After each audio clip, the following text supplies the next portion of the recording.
Welcome to Facts, Figures and Theories. We are back again with the second part of 10 bizarrely unusual practices in history.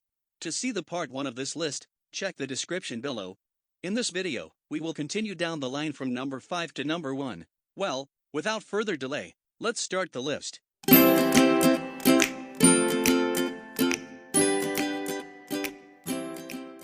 Number 5. The Mongol Winter Hunt.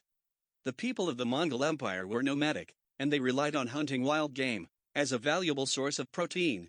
The Asian steppe is a bitterly cold environment, but for those Mongols, with sufficient skills at riding and using a bow simultaneously, there were wild animals to be caught to supplement their largely dairy-based diet.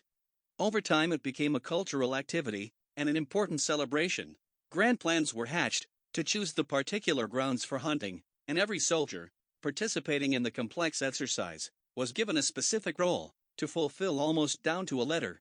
Oddly enough, the ordinary Mongols were forbidden from harming any animals before they were surrounded and gathered into a cordoned area. That is where the hunt followed the thin line between cold-blooded butchering and grand strategy. Finally, the Great Khan was allowed to make the first kill, after which his generals joined in, and later on, the soldiers added to the large-scale, barbarous massacre of wildlife that ranged from wild boars, gazelles to Siberian tigers and wolves. It was seen as a practical lesson in battle tactics, and remarkably, the Mongols were found using similar strategy in renowned victories like the Battle of Mohi and Lanitz. Number 4. Aztec Ritual Combat and Flower Wars. Aztec youths were already introduced to real combat scenarios during the major festivals that were mostly held in the central district of the city. One of these series of ceremonies, held between February and April, was dedicated to the Aztec storm god Tlaloc and the war god Xipe, and the festivities inexorably brought forth their versions of ritual combats.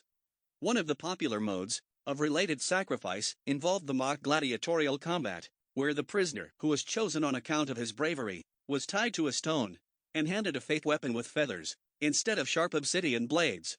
He had to fend off an experienced Aztec warrior, or warriors, fully armed and armored.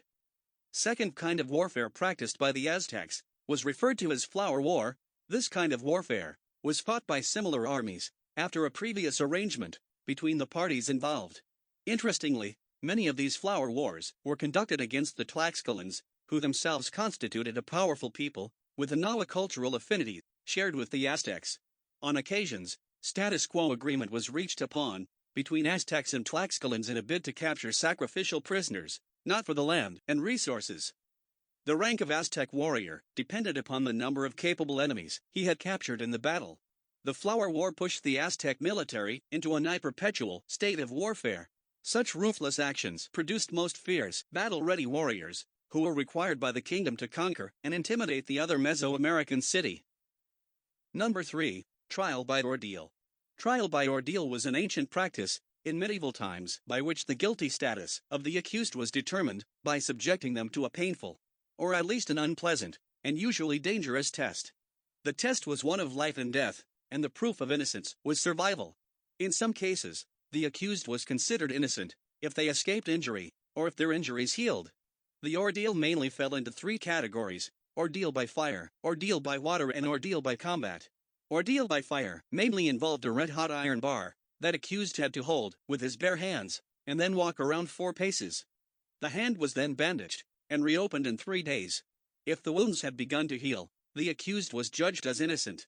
But if they didn't show signs of improvements, the verdict was unanimously guilty, which was accepted as God's will. There was another variant to this trial, with the accused having to walk upon red-hot plowshares for a distance of 9 feet.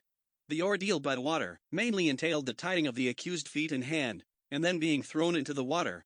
If he floated, the accused was let go, but if the person submerged, the accused was deemed guilty, and thus seemed to be punished by God. There was also a variant of this trial, in which the accused had to retrieve a piece of stone, or lead, from a cauldron of boiling water. The hand was then examined, like in the case of the ordeal by fire. And lastly, as for the ordeal by combat, some of us who have read the Song of Ice and Fire series, or have watched Game of Thrones, might be familiar with the trial by combat, usually reserved for nobles. The trial required the nobleman, or a proxy, to fight till death with the accuser. As expected, the victor was seen as the not guilty party.